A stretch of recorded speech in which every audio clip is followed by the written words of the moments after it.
The sharp crystalline crack of a champagne flute meeting the marble floor echoed through the grand ballroom, a sound like a gunshot in a room full of whispers. Kalia felt the cold splash of moat against her ankles, the fine vintage soaking instantly into the delicate gold lace of her gown. She didn't move. She couldn't. Her breath hitched in her throat as she looked down at the glittering shards scattered around her heels that cost more than her entire life used to. "Careful now," a voice drawled, dripping with a familiar predatory arrogance. "You wouldn't want to ruin that dress. Although we both know it's far too expensive for someone like you to actually own." Kalia looked up, her heart hammering a frantic rhythm against her ribs. Standing before her was Nathaniel Crowe, his dark suit tailored to perfection, his features twisted into the same condescending sneer that had once been her entire world. He looked exactly the same, wealthy, untouchable, and utterly cruel. "Nathaniel," she whispered, her voice betraying a tremor she hated. He stepped closer, invading her personal space with a practiced, domineering ease. He didn't see the woman who had rebuilt herself in the shadows of Seoul. He saw only the girl he had broken and discarded 3 years ago to chase a socialite rival. "I heard you'd crawled your way to Korea, Kalia. But I didn't think you'd have the audacity to gatecrash a gala of this caliber. Tell me, did you sneak in through the service entrance? Or are you just here as someone's charity case?" Kalia gripped her silk clutch, her knuckles turning white. Under the heavy fabric of her glove, her fingers brushed the cold, hard surface of her wedding ring. A diamond so large it felt like a weapon. Yet, even as the wife of the city's most dangerous underground king, she felt small. The ghost of the woman who had survived on tap water and desperation rose up to haunt her. The gold lace felt heavy, like armor that didn't quite fit the girl underneath. She looked at her reflection in the gilded mirrors. She was a vision of opulence, but Nathaniel's gaze acted like acid, stripping away the luxury until she felt naked and exposed. "I am a guest, Nathaniel," she said. Her chin tilted up even as her hands rose instinctively to her chest in a defensive posture. She was caught in that agonizing space between the fear of her past and the dignity of her present. "Leave me alone." Nathaniel laughed, a harsh, ugly sound that drew the eyes of the surrounding elite. He reached out, his fingers hovering inches from her shoulder, a silent threat of contact. "A guest? In a dress like that? You were always a good liar, Kalia. But you're trembling. You know you don't belong here. You're still just that pathetic girl from the streets, wearing a mask of gold. Run along before I have security show you the door. You're embarrassing yourself." The silence of the penthouse was absolute, a heavy velvet quiet that only immense wealth could buy. High above the restless, neon-soaked streets of Seoul, the morning sun spilled across the floor-to-ceiling windows, casting long golden fingers over the white marble and minimalist silk furnishings. Kalia stood in the center of the massive walk-in closet, her bare feet sinking into the plush charcoal carpet. The room was a cathedral of designer labels, rows of Chanel, Dior, and Hermès hanging like colorful soldiers in formation. Yet she found herself reaching for a simple cream-colored silk slip dress. It was an old habit, a lingering shadow from the years when she had to make one outfit last a week, when every cent was a battle for survival. Even now, surrounded by more luxury than she had ever dreamed of, she gravitated toward the understated, as if trying to remain invisible to a world that had once been so cruel to her. "You're doing it again, my love." The voice was low, a deep baritone that vibrated through the air like a cello note. Kalia didn't have to turn to know that Park Minseok was standing in the doorway. He was already dressed for the day in a charcoal three-piece suit, the fabric perfectly molded to his broad shoulders. He looked every bit the underground king, commanding, dangerous, and devastatingly handsome. But when he looked at Kalia, the cold steel in his eyes melted into something so tender it was almost painful. He crossed the room in 3 long strides, the scent of sandalwood and expensive tobacco following him. He slid his hands around her waist, his palms warm through the thin silk of her dress. "Doing what?" Kalia whispered, leaning back against his chest. "Choosing the most modest thing in the room," Minseok murmured, his lips brushing the sensitive skin of her neck. You are the wife of the man who owns this city. You don't have to shop in your own closet like you're on a budget. Kalia let out a soft laugh, her fingers reaching up to cover his hands. I like simple things, Minseok. You know that. I like spoiling you, he countered, his grip tightening just a fraction, a possessive reflex she had grown to love. Humor me. Wear the pearls I bought you in London. And take the black card. I want you to buy anything that catches your eye today. He turned her around in his arms, his expression growing serious. This was the obsessive side of his protection, the part of him that treated her like a rare, fragile glass sculpture that might shatter if the wind blew too hard. You're going to the charity gala this evening. I won't be able to join you until later. I'll be fine, she assured him, though she felt the familiar flutter of anxiety in her stomach. You're not going alone, he said, his voice dropping an octave, the king emerging from the husband. Ji-hoon and the rest of the security detail will be with you.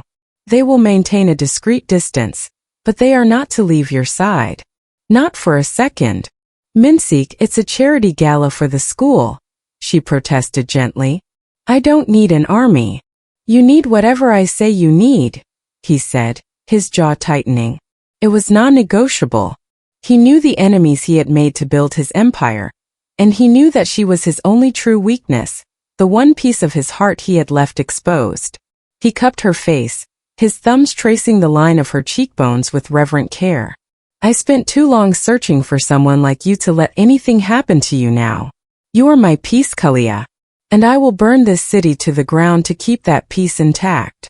He kissed her then, a deep, thorough kiss that tasted of devotion and a simmering protective fire. When he finally pulled away, he checked his platinum watch, a simple piece that cost more than a suburban home. I have a meeting with the district heads, he said, his eyes lingering on her one last time. I'll be home by 7. We'll go to the gala together after I finish. Wear the gold dress, Kalia. The one that makes you look like the queen you are. As he walked away, his stride full of predatory grace, Kalia watched him go, a mix of awe and lingering fear swirling in her chest. She was safe now, cocooned in a world of marble and silk, protected by a man the world feared. But as she looked at the gold dress hanging in the corner, the one she would eventually wear to face Nathaniel Crowe, she wondered if even the king's peace could truly silence the ghosts of her past. The evening air of Seoul was crisp, a sharp contrast to the suffocating warmth of the penthouse. Kalia stood before the full-length mirror one last time, the gold lace of her gown shimmering like liquid fire under the recessed lighting. It was a masterpiece of craftsmanship, hugging every curve with a precision that felt more like armor than silk. Minseok had been right. The color looked divine against her skin, but as she adjusted the heavy diamond studs in her ears, she couldn't shake the feeling that she was masquerading as someone she wasn't. She reached for her clutch, checking for the heavy, metallic weight of the black card Minseok had insisted she carry. Beside it lay her phone, already buzzing with a check-in text from her husband. Ji-hoon is downstairs. Stay close to him. I will see you soon, my queen. Kalia took a deep breath, smoothing the fabric over her hips. Tonight was supposed to be a triumph for the international school where she taught. As the head of the English department and a key liaison for their charity initiatives, she was representing the institution's heart. It was a role she had earned through sheer brilliance and hard work, a far cry from the charity case Nathaniel had once branded her. The descent to the lobby was a silent, choreographed movement of power. Ji-hoon was waiting by the black armored SUV, his expression unreadable, his suit as sharp as the lethal intent he carried. He bowed deeply as Kalia approached, holding the door open with a level of reverence that still felt surreal to her. 2 other men, faces stony and eyes constantly scanning the perimeter, waited in a secondary vehicle. Minseok's protection was a silent, suffocating shadow, a reminder that while she walked in the light, she was tethered to the king of the dark. The drive through the neon-lit streets of Gangnam was a blur of high-rise glass and glowing advertisements. When they arrived at the Grand Hyatt, the spectacle was overwhelming. A red carpet rolled out like a tongue of velvet toward the entrance, flanked by photographers and the city's most elite. Kalia felt the familiar tighten in her chest, the instinct to shrink, to hide, to apologize for taking up space. But then she felt the weight of the diamond on her finger, and she remembered the man who had placed it there. "Ma'am," Ji-hoon murmured, stepping out to flank her as she exited the car. "We are here. Remember, we are right behind you." Kalia stepped onto the carpet, her head held high. The flashbulbs were a dizzying white strobe, but she moved with a grace that felt practiced. Inside, the ballroom was a cathedral of opulence. Crystal chandeliers hung like frozen rain from the vaulted ceilings, and the air was thick with the scent of expensive perfume and aged scotch. This was the world she now inhabited, a world where names were weapons and silence was a luxury. She moved through the crowd, accepting polite nods and filtered smiles from the board members and wealthy parents of her students. To them, she was Mrs. Park, the elegant, mysterious wife of a man whose business interests were as vast as they were vaguely defined. They didn't know about the car she had slept in or the nights she had cried over a bank balance of $17. She was playing the part perfectly until she reached the main dais near the stage. "Kalia, you look absolutely stunning," the school's principal, Dr. Aris, exclaimed, leaning in for a brief air kiss. "We are so thrilled with the turnout. And wait until you hear the news. Our primary donor for the new arts wing flew in personally from the States to deliver the keynote. It's a massive coup for the school." Kalia smiled, though a cold prickle of unease began to stir at the back of her neck. "That's wonderful, Dr. Aris. Who is it?" "A real visionary. Crowe Investments. Apparently, he's looking to expand his philanthropic footprint in Asia." The name hit Kalia like a physical blow. The air in the ballroom suddenly felt thin, as if the oxygen had been sucked out of the room. Crowe. It couldn't be. Nathaniel's interests were in tech and real estate. He had never cared about education unless it was a tax write-off. "Is something wrong, Kalia?" Dr. Aris asked, noticing the way her hand tightened around her champagne flute. "No," Kalia whispered, her voice sounding far away to her own ears. I didn't realize we were looking so far abroad for funding." "Well, he's a guest of honor tonight. Look, the ceremony is starting." The lights dimmed and a spotlight cut through the darkness, centering on the grand stage. The school's logo projected onto the screen, followed by a series of slides detailing the new construction projects. Kalia stood frozen, her eyes glued to the stage, her heart a drumbeat of impending doom. "Ladies and gentlemen," the master of ceremonies announced, his voice booming through the high-fidelity speakers. "Please join me in welcoming a man whose commitment to global excellence is matched only by his success in the boardroom.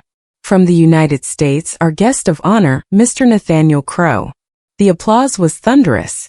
Kalia watched as a man stepped out from the wings, his stride arrogant and familiar. He was dressed in a tuxedo that probably cost more than her first year's salary as a teacher. He moved to the podium with a smug, practiced ease, adjusting the microphone before looking out over the crowd with the eyes of a shark. Kalia wanted to run. She wanted to turn and find Ji-hoon, to tell him they needed to leave, to disappear back into the safety of Minseok's penthouse. But she was the representative of the school. She was a woman of standing. And as Nathaniel's gaze swept across the room, it eventually landed on her. For a second, his polished philanthropist mask slipped. His eyes widened, a flicker of genuine shock crossing his features as he took in the woman in the gold dress. But the shock was quickly replaced by something uglier, a slow, creeping contempt. He didn't see the educator. He didn't see the wife of a king. He saw the girl he had discarded. He leaned into the microphone, his eyes locked onto hers, a cruel smirk playing at the corners of his mouth. "It's truly a pleasure to be here in Seoul," Nathaniel began, his voice dripping with a subtle mocking undertone. "I've always believed that charity starts with those who are truly in need. And looking around this room, I see that some people have certainly managed to find very generous benefactors." The insult was veiled, hidden beneath the polite veneer of a speech, but Kalia felt it like a slap. She stood there, caught in the spotlight of her past, while the man who had destroyed her began to take credit for the future she had worked so hard to build. The gold dress she had felt so beautiful in moments ago suddenly felt like a lie. A costume for a charity case who had simply found a bigger wallet. She looked toward the back of the room, searching for the shadow of Minseok's men. Knowing that the piece she had found was about to be shattered by the ghost, she had never truly escaped. The applause for Nathaniel's speech was a roar that felt like a physical weight, pressing against Kalia's eardrums until her head throbbed. As the house lights began to rise, she saw him step away from the podium, his hand lingering on the wood with the casual possessiveness of a man who believed he owned every room he entered.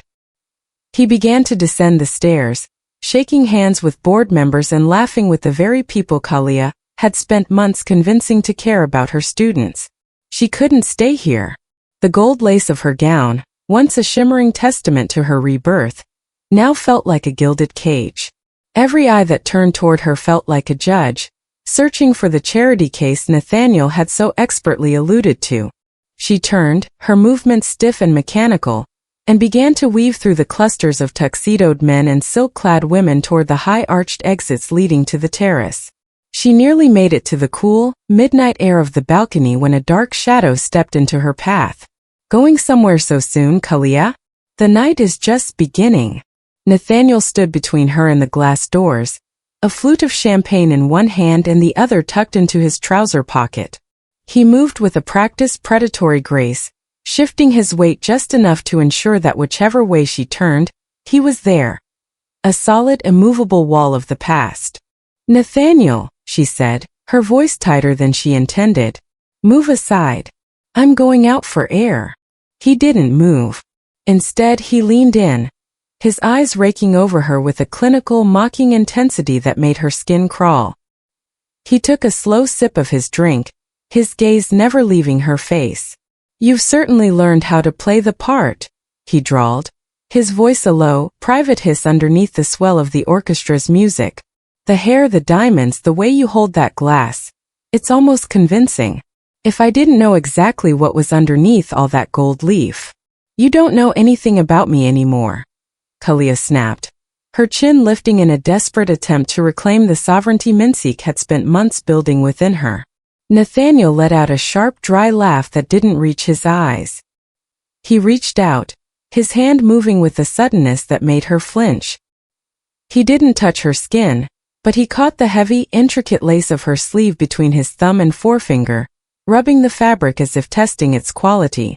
"I know this dress costs more than your father made in a decade. I know those earrings are worth a small apartment. And I know you didn't pay for a single thread of it." He stepped closer, invading the small pocket of space she had left. The scent of his expensive cologne, the same one he'd worn the night he told her she was a parasitic weight on his life, hit her like a wave of nausea. "It's pathetic, really. You're still just a charity case, Kalia. You've just traded a billionaire who was tired of you for whatever local thug is footing the bill this week. Is that what this is? A makeover for the help? I am the head of a department at an international institution, Nathaniel. I am a wife. I am more than you ever let me be," she whispered, though her hands were beginning to tremble. She looked past him, searching for Ji-hoon's familiar stony silhouette, but the crowd had shifted, and she was momentarily isolated in this gilded alcove. Nathaniel's eyes darkened, his lip curling into a sneer that stripped away the last of his public charm. "You're a fraud. You're standing here in a room full of real power, wearing a costume that belongs to a queen, while you're still the same desperate girl who begged me not to leave. You can wear all the gold in the world, Kalia, but it won't hide the smell of poverty on your soul." He shifted his body, physically pinning her against the marble pillar of the doorway. He was blocking her exit, his posture domineering and aggressive, a stark contrast to the elegant woman caught in the center of his contempt.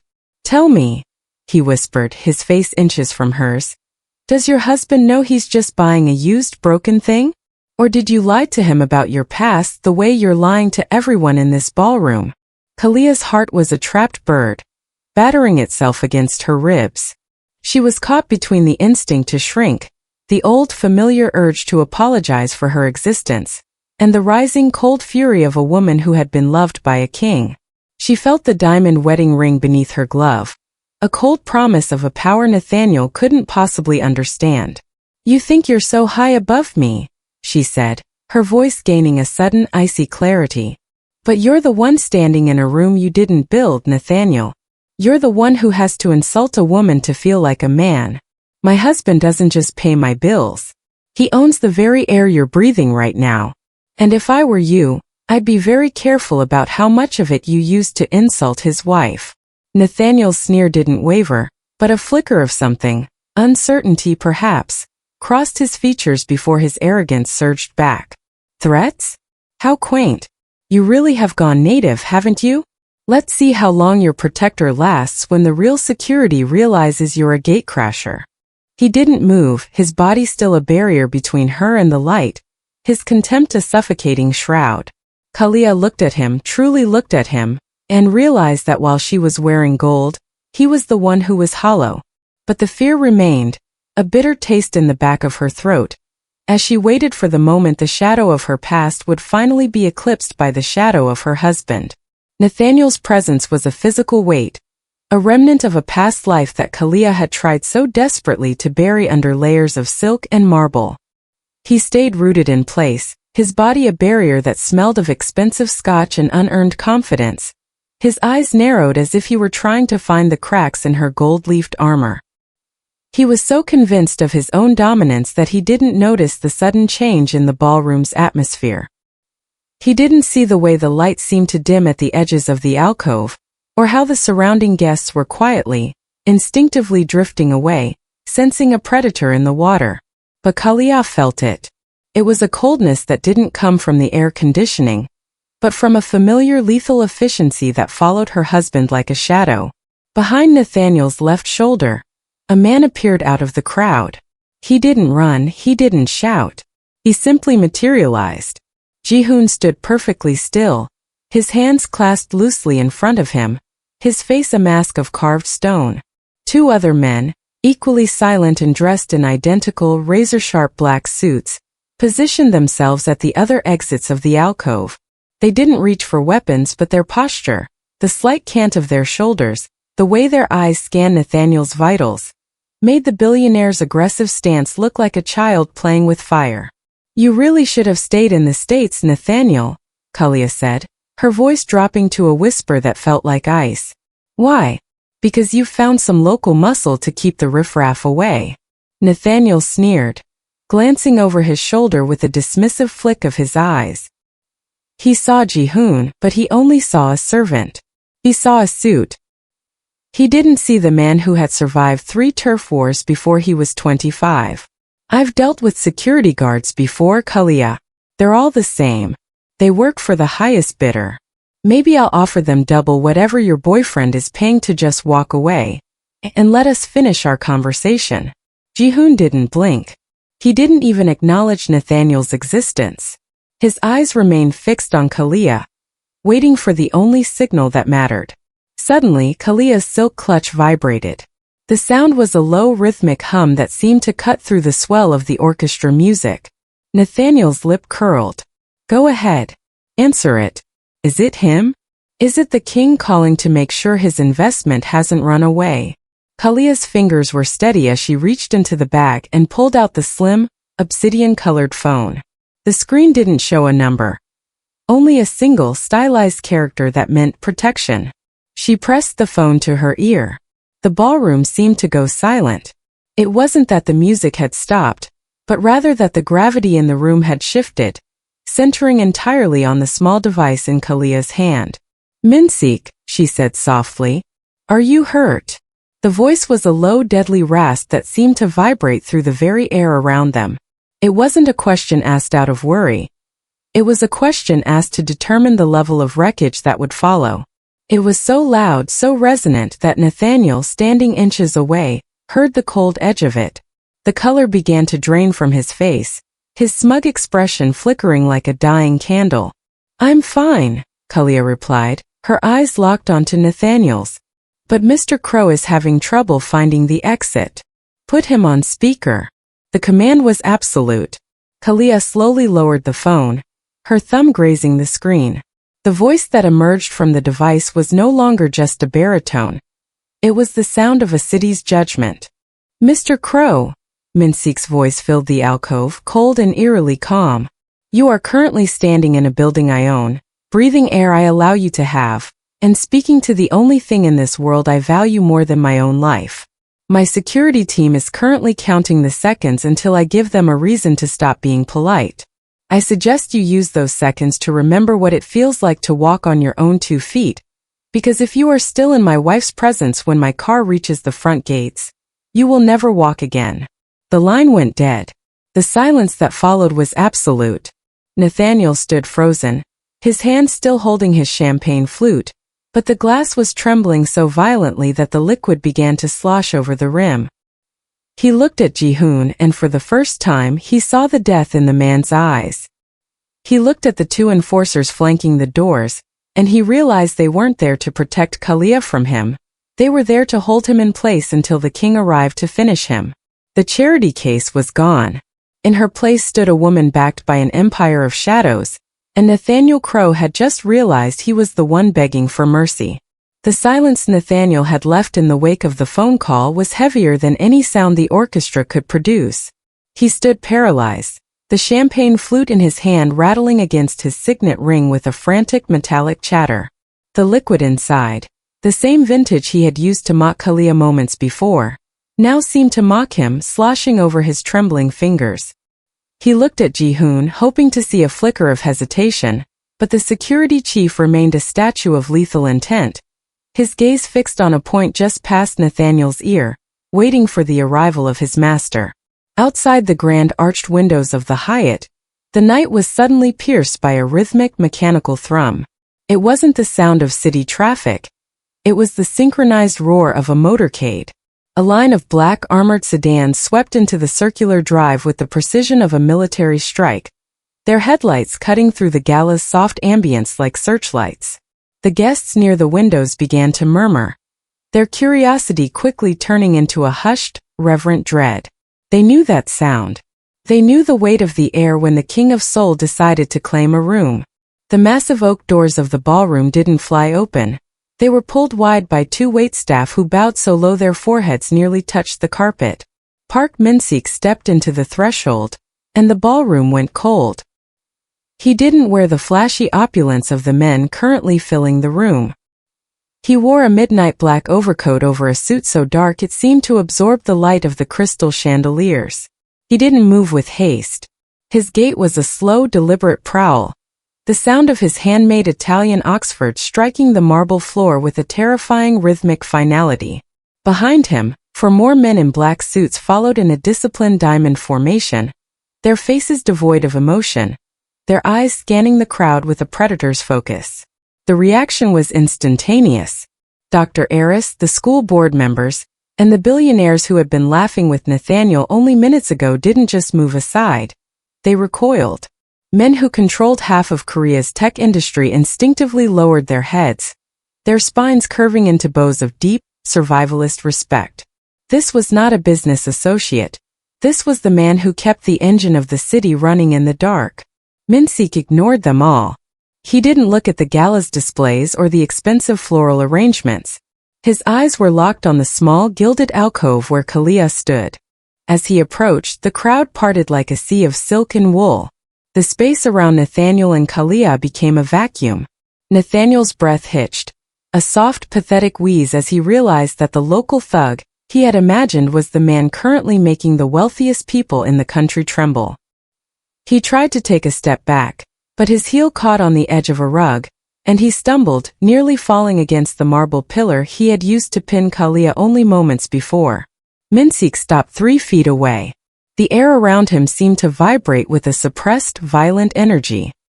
He stood perfectly still, his overcoat slightly parted to reveal the impeccable line of his waistcoat. For a long, agonizing moment, he didn't even acknowledge Nathaniel's existence. He looked only at Kalia. His gaze traveled over her, taking in the gold lace of her dress, the diamonds at her ears, and finally, the faint, shimmering tracks of moisture on her cheeks. His jaw tightened, a sharp, angular movement that signaled a death sentence. "Kalia," he said, his voice a low, resonant purr that carried clearly through the silent room. He stepped forward, his hand reaching out to cup her face with a gentleness that was jarring compared to the lethal aura he radiated. His thumb brushed over her cheek, wiping away the last of her fear. I told you I would be here. Why are you standing in the dark?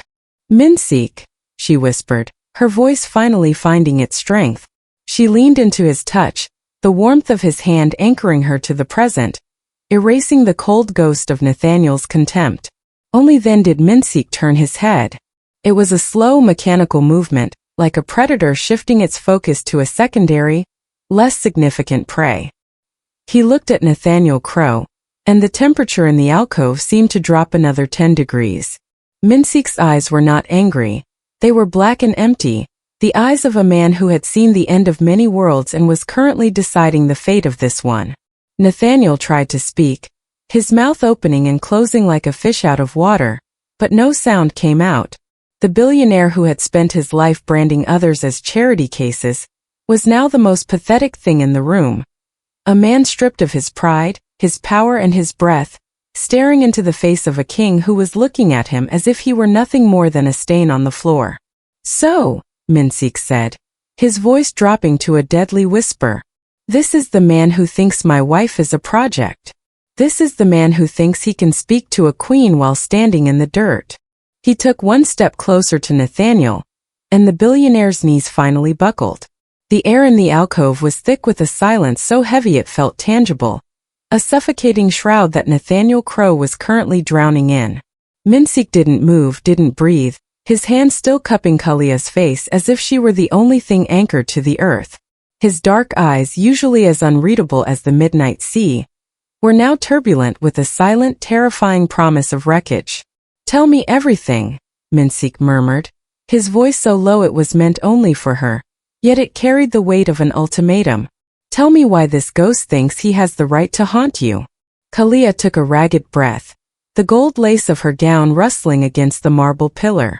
She looked past Minseok's shoulder to where Nathaniel was being held in place by Ji-hoon's icy stare. The billionaire looked small now, his expensive tuxedo unable to hide the way his frame was beginning to collapse under the pressure of Minseok's presence. He didn't just leave me, Minseok, Kalia began, her voice trembling before finding a hard, cold edge. He waited until I had poured every ounce of my soul into the development of the algorithms that built Crowe Investments. I was the one who designed the predictive models that made him a billionaire. I was the one who sat up until dawn while he slept, making sure his empire had a foundation. She looked into Minseok's eyes, seeing the dark fury beginning to ignite behind his pupils. The day the patent was filed, the day his company went public, I came home to find the locks changed. He hadn't just ended our relationship, he had scrubbed my name from every legal document. He took my intellectual property, my savings, and the apartment I had paid for. The ballroom music seemed to fade into a distant hum, as the memory of that night surfaced like a jagged blade. I waited for him in the rain for 3 hours. When he finally came out, he didn't even look at me. He threw a handful of $20 bills at my feet and told me to get out of his sight. He called me trash. He told me I was a parasitic charity case who should be grateful he'd let me breathe his air for as long as he had. Kalia's fingers tightened on the lapel of Minseok's overcoat, her knuckles white. He told me I was nothing without him, that no one would ever see me as anything but a broken thing looking for a handout. For 3 years, every time I looked in the mirror, I heard his voice telling me I was worthless. The silence that followed was absolute. It was the silence before a storm, the stillness of a city just before the earth opens up. Minseok didn't explode in rage. He became something much worse. He became still. His thumb traced the line of Kalia's jaw, his touch almost reverent, as if he were trying to heal the invisible scars Nathaniel's words had left behind. Trash, Minseok repeated, the word sounding like a death knell in his throat. He turned his head slowly, finally acknowledging Nathaniel. The billionaire's knees hit the marble floor with a sickening thud, his hands raised in a pathetic gesture of supplication. Minseok didn't look at him with hatred. He looked at him with the cold, clinical detachment of a man deciding how to dispose of a piece of refuse. You stole her light to build your tower, Minseok said, his voice a low, resonant purr that chilled the very marrow of Nathaniel's bones. You took her brilliance and called it your own, then had the audacity to call her a charity case when she was the one feeding your ambition. Minseok stepped back, pulling Kalia into the protective curve of his arm, his possessiveness now a physical shield. Kalia is not a project, and she is certainly not a charity case. She is the woman who survived the wreckage you created and became a queen.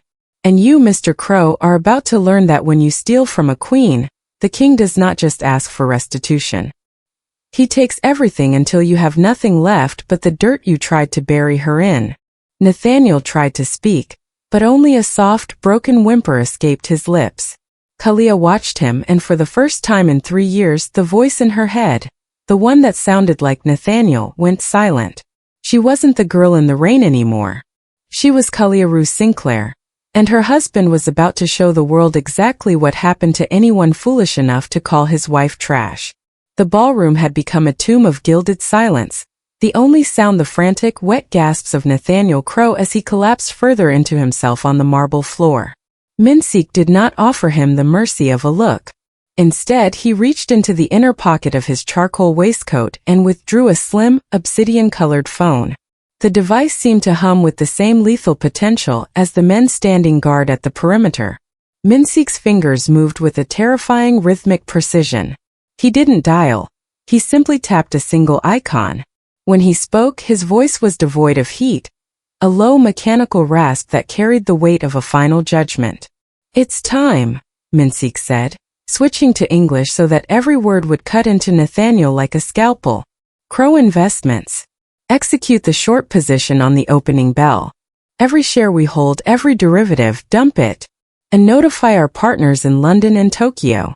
I want the market flooded before the board can even call an emergency session. He paused, his eyes fixed on the distant crystal chandeliers, as if he were watching the ticker tape of Nathaniel's life unravel in real time. Also, send the forensic audit of the 2022 patent filings to the SEC and the international press. Let them see exactly whose brilliance bought those private jets. Nathaniel let out a broken, strangled cry, his fingers clawing at the air as if he could catch the falling shards of his reputation. You can't. The board, my father. Minseok finally looked at him, a faint ghost of a smile touching his lips, a smile that held no warmth. Your father is exactly who I'm calling next, Nathaniel. I believe he values the Crowe name far more than he values the son who stained it. He tapped the screen again. The wait was brief. When the voice on the other end answered, a voice Kalia recognized as the elder, more formidable Silas Crowe, the air in the alcove seemed to freeze. Minseok placed the call on speaker, holding the phone out like a witness to a crime. Silas, Minseok said, his tone conversational, as if they were discussing the weather rather than the destruction of a legacy. I'm calling from Seoul. I believe your son has made a series of regrettable mistakes. He's currently at my feet, having insulted my wife and admitted to the theft of the very intellectual property that built your firm's current valuation. There was a long, agonizing silence from the other side of the world. Kalia could almost hear the gears of a dynasty shifting. Mr. Kong, Silas Crowe's voice came through, sounding old and brittle, yet sharp with the instinct for self-preservation. What is your price? I don't have a price, Silas, Minseok replied, his thumb grazing Kalia's hand, a silent promise of absolute protection. I have a requirement. By tomorrow morning, Nathaniel will be removed from every board seat, every trust, and every legal tie to the Crowe name. He will issue a full public confession regarding the theft of Kalia Rue Sinclair's work. If he doesn't, I won't just ruin him. I will dismantle everything you've built over the last 40 years. I will make the Crowe name a synonym for fraud in every market from New York to Hong Kong. Father, no. Nathaniel shrieked, his voice cracking. He's bluffing. He's just a... Shut up, Nathaniel, Silas snapped, the sound of a door slamming shut on a life of privilege. Then back to Minseok. It will be done. Send the documentation to my legal team. He is dead to me. The line went dead with a final clinical click. Minseok tucked the phone back into his pocket, his movements slow and deliberate. He looked down at the shivering wreck that was Nathaniel Crowe, the man who had once called Kalia trash, the man who had stolen her future to buy his own. Nathaniel looked up, his eyes wide with a terror so deep it transcended words. He was no longer a billionaire. He was a ghost in an expensive suit, a man whose world had been liquidated with a single phone call. "You said she was nothing without you," Minseok whispered, leaning down so only Nathaniel could hear the finality of it. "But tonight you've learned the truth. You are nothing without the things you stole from her. And now I've taken them back." Minseok straightened, pulling Kalia closer to his side. He didn't wait for Nathaniel to respond. He didn't wait for the security guards to haul the broken man away. He simply turned, leading Kalia back through the ballroom. The elite of Seoul parted like the Red Sea, their heads bowed in a silent, terrifying acknowledgement of the power that had just been exercised. Kalia walked beside her husband, her head held high, the gold lace of her dress catching the light. For the first time in 3 years the weight was gone. The charity case had been buried under the wreckage of an empire, and in its place stood a woman who finally knew her own worth, and the lengths a king would go to defend it. The air in the grand ballroom, once heavy with the scent of lilies and old money, now hummed with a different frequency, the frantic staccato vibration of 1,000 smartphones receiving the same notification at once. It began as a ripple of hushed pings and chimes, a digital wildfire that swept through the rows of Seoul's elite faster than any rumor could travel. Heads that had been bowed in reverence to Minseok now tilted toward glowing screens, eyes widening as the first headlines from the international wires began to break. Nathaniel remained on the marble floor, a crumpled figure in a tuxedo that suddenly looked like a costume from a bygone era. He reached for his phone, his fingers slick with sweat, but the device was already a graveyard of his own making. The news was everywhere. Major outlets were running the forensic audit Minseok had leaked, the detailed, line-by-line evidence that proved the predictive algorithms of Crowe Investments were not the work of a boy-wonder billionaire, but the stolen intellectual property of a woman he had discarded like refuse. Beside the fraud allegations were the testimonials. 3 other women, emboldened by the sudden shift in the tide, had come forward within minutes, their stories of financial and emotional abuse echoing Kalia's own. The narrative of the visionary philanthropist was being systematically dismantled, replaced by the ugly truth of a serial con artist who preyed on the brilliance of those he claimed to love. "Nathaniel." The voice was like a shard of ice, cutting through the murmurs of the crowd. Jessica, the woman who had spent the evening draped in the arrogant pride of being Nathaniel's fiancée, stepped out from the shadows of the dais. Her face, usually a mask of polished socialite perfection, was now a portrait of cold, calculated fury. She looked down at the man on the floor, not with pity, but with the clinical disgust one reserved for a cockroach found in a high-end boutique. "Jessica, wait," Nathaniel wheezed, pushing himself up to his knees. He reached for the hem of her silk gown, his voice a desperate, pathetic rasp. "I can explain. It's a setup. This man, he's a criminal. He's manipulated the data." "The data doesn't lie, Nathaniel," Jessica interrupted, her voice carrying to the furthest corners of the silent room. She stepped back, pulling her dress away from his touch as if his very fingertips carried a contagion. She held up her own phone, the screen displaying the public confession Silas Crowe had just authorized. "Your father just issued a statement. You've been removed from the board. Your trust is frozen. You aren't a billionaire anymore. You're just a liability." She looked over at Kalia, her eyes scanning the gold lace of the woman she had mocked only an hour ago. For a fleeting second, a flicker of something resembling respect, or perhaps just the recognition of a superior power, passed between them. Jessica reached up, her movements slow and deliberate, and twisted the 4-carat diamond ring off her finger. Without a word she dropped the ring. It hit the marble with a dull, hollow clatter, rolling until it came to a stop in the puddle of champagne Nathaniel had spilled earlier. "I don't marry charity cases," Jessica sneered, echoing the very insult Nathaniel had hurled at Kalia. "Security! Please remove this man." He isn't on the guest list. The irony was a physical blow. 2 Hyatt security guards, who had previously been falling over themselves to serve Nathaniel, stepped forward.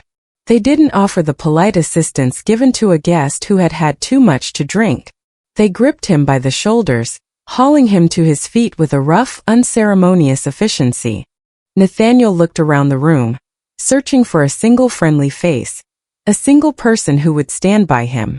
But there was nothing. The people who had laughed at his jokes and praised his vision were now looking away, their expressions filled with a collective social leprosy. He had been erased. In the eyes of the elite, he had ceased to exist the moment his bank balance hit zero. Kalia watched him being dragged toward the service entrance, the very door he had accused her of sneaking through. His eyes met hers one last time, wide, bloodshot, and filled with a realization so profound it seemed to shatter what was left of his mind. He wasn't the protagonist of his own story anymore. He was a footnote in hers. Minseok's arm tightened around Kalia, his presence a warm, immovable anchor amidst the wreckage of Nathaniel's life. He didn't say a word.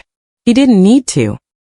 He simply turned her away from the sight of the falling man, leading her toward the main exit. As they walked through the ballroom, the crowd parted once more. But this time the bows were different. They weren't just for the king. They were for the queen who had survived the fire and returned with the power to burn down empires. Kalia held her head high, the weight of the past finally falling away like the gold lace of a dress that had served its purpose. She wasn't a charity case and she wasn't a victim. She was home. The drive back to the penthouse was a study in profound silence, the kind that follows a storm when the air is stripped of its humidity and everything feels sharper, clearer. Outside the tinted windows, the neon lights of Seoul blurred into long electric ribbons of violet and gold, a stark contrast to the darkness that had finally been lifted from Kalia's heart. Beside her, Minseok held her hand, his thumb tracing slow, rhythmic circles on her palm. He didn't speak, but the weight of his presence was a vow kept, a solid anchor that reminded her the night's wreckage was not a dream. When they arrived at the penthouse, the staff had already been dismissed for the night. The massive living space was bathed in the soft, amber glow of the recessed lighting, the city skyline glittering through the glass like a sea of fallen stars. Kalia moved to the floor-to-ceiling windows, her reflection in the glass catching the shimmer of the gold lace. It was the dress that had seen her through the fire. She reached up, her fingers trembling slightly as she began to unfasten the diamond studs from her ears, feeling the physical weight of the evening finally begin to settle. Minseok appeared behind her, his reflection overlapping hers. He didn't wait for her to ask. He reached out, his large warm hands replacing hers at her ears. He removed the diamonds with the same reverent care he would use for a sacred relic, placing them on the nearby marble console. "The world is talking about you tonight," Minseok murmured, his voice a low vibration against the back of her neck. "They are calling you a genius. They are calling you a survivor. But I want to know what you are calling yourself." Kalia turned in his arms, her head resting against the silk of his waistcoat. The scent of him, sandalwood and the cold, crisp air of the night, wrapped around her like a second skin. "I feel light," she whispered. "For 3 years I felt like I was walking through deep water, trying to reach a shore that Nathaniel kept moving further away. Tonight I think I finally touched land." Minseok stepped back, but only to reach for a leather portfolio resting on the desk. He held it out to her, his expression unreadable, yet his eyes were dark with a quiet, fierce pride. "You touched land, Kalia. But I don't want you to just stand on it. I want you to own it." Kalia took the portfolio, the leather cool and heavy in her hands. She opened it to find a stack of legal documents, stamped with the official seal of the Seoul Metropolitan Government. As she scanned the lines of elegant Korean script and the English translations beneath, her breath hitched. It was a deed of absolute ownership for a historic 5-story stone building in the heart of Itaewon, a structure she had admired every time they drove past it, known for its ivy-covered walls and grand arched windows. "Minseok, what is this?" she asked, her voice barely audible. "It is the foundation of your future," he replied, stepping closer until he was once again looming over her, a shield against the rest of the world. Nathaniel tried to convince you that your voice was a charity case, something he could buy and discard. I want you to use his liquidated assets to ensure no other woman ever has to believe that lie. He turned the page to reveal the architectural renderings already drafted for the interior: bright, open spaces for legal advocacy, technology labs for women in STEM, and private counseling suites. At the top of the first page, embossed in gold, were the words, "The Empowered Voices Foundation." "You rose from the ashes he left you in," Minseok said, his hand coming up to cup her jaw, his thumb grazing her lower lip. "You are my phoenix, Kalia. And this building is where you will teach others how to fly. It is already renovated. It is already yours. You can start tomorrow." Tears blurred Kalia's vision, hot and thick, but they weren't the tears of the girl who had been kicked in the rain. They were the tears of a woman who had been seen, understood, and finally empowered. She looked from the deed to the man standing before her, the king of the underground who had dismantled an empire to build her a sanctuary. "You did all of this while the gala was still happening?" she asked, a small watery laugh escaping her. "I told you," Minseok whispered, leaning down to press his forehead against hers. "I have resources. And there is nothing in this city I won't move to see you smile."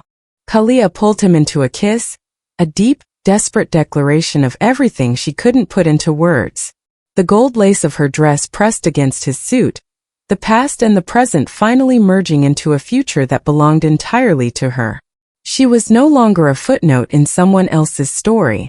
She was the architect of her own, and as the morning sun began to peek over the Seoul skyline, Kalia knew that the girl Nathaniel had called trash was gone forever. In her place stood a queen, and her reign was only just beginning. The morning air in Itaewon was crisp, smelling of rain-washed stone and the faint, sweet scent of the cherry blossoms beginning to bloom along the Han River. A crowd had gathered in front of the historic 5-story building, a sea of cameras, journalists, and high-profile advocates for women's rights.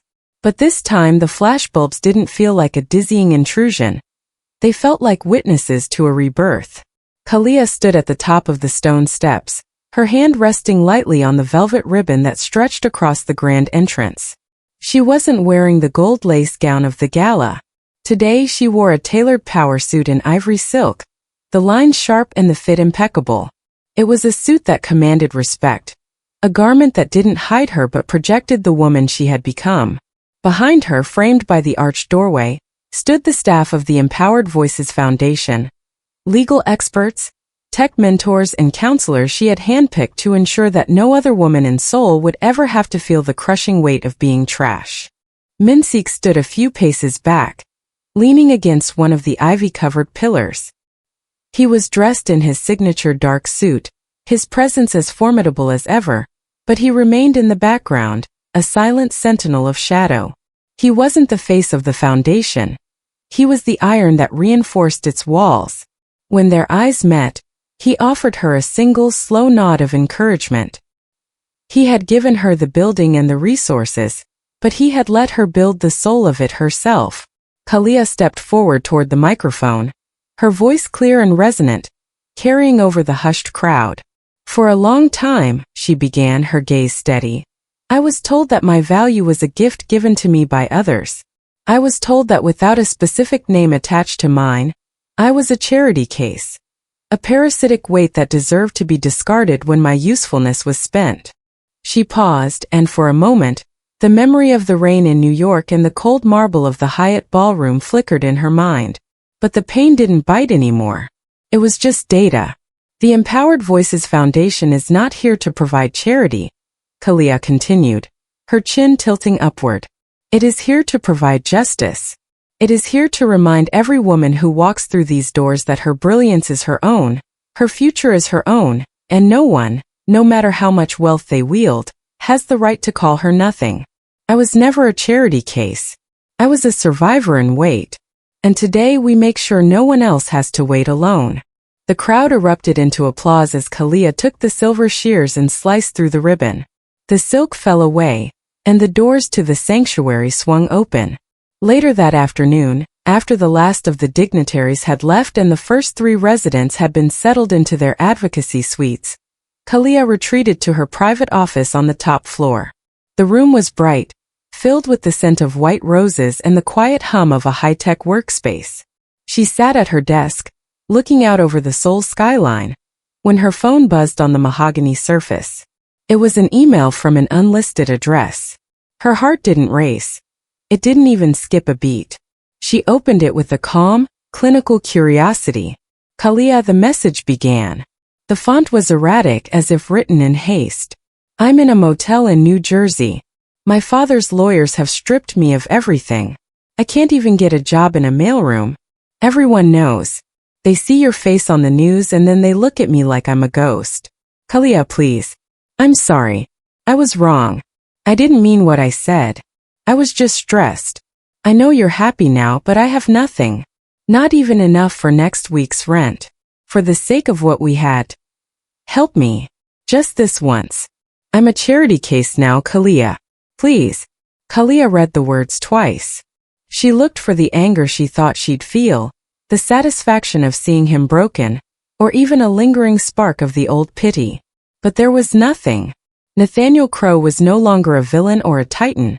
He was just a series of desperate characters on a screen. He was a man who only acknowledged his cruelty when the consequences became uncomfortable. He had called her trash when she was at her lowest. He had stolen her brilliance to buy his own vanity. And now he wanted her to be the very thing he had mocked. A benefactor for someone who hadn't earned it. She heard the door open softly. Minseok walked in, his overcoat draped over his arm. He didn't ask to see the phone, but he saw the look on her face, the quiet, absolute finality of it. Is the past still trying to speak? He asked, his voice a low, protective rumble. Kalia looked up at him, the man who had seen her worth when she was still a ghost in her own life. She looked at the building around her, the lives she was about to change, and the empire of hope she had built on the ruins of her betrayal. No, Kalia said softly. The past is silent. She turned back to the screen. Her thumb hovered over the trash can icon. There was no need for a reply. No need for a final insult or a lecture on justice. Nathaniel didn't deserve her words, and he certainly didn't deserve her mercy. She tapped the icon, and the message vanished into the digital void. She then went to her settings and blocked the sender, the IP address, and any trace of the man who had tried to break her. He was deleted. Minseok reached her side, his hand resting on her shoulder, his thumb grazing the ivory silk of her suit. Are you ready to go home, my queen? Kalia stood, leaning into him, feeling the solid, unshakable reality of her present. She looked at her desk, where her own name was engraved on a gold nameplate. Kalia Sinclair, founder. Yes, she said, a brilliant, genuine smile finally touching her lips. Let's go home. As they walked out of the office and the lights dimmed behind them, the building stood tall in the Seoul night, a monument to the woman who had risen from the ashes. Marcus and Nathaniel were gone, relegated to the footnotes of a story that had outgrown them. Kalia Sinclair was no longer a case to be handled or a secret to be kept. She was the architect of her own destiny, and as she stepped into the elevator with the king by her side, she knew that for the first time in her life, she was exactly where she belonged.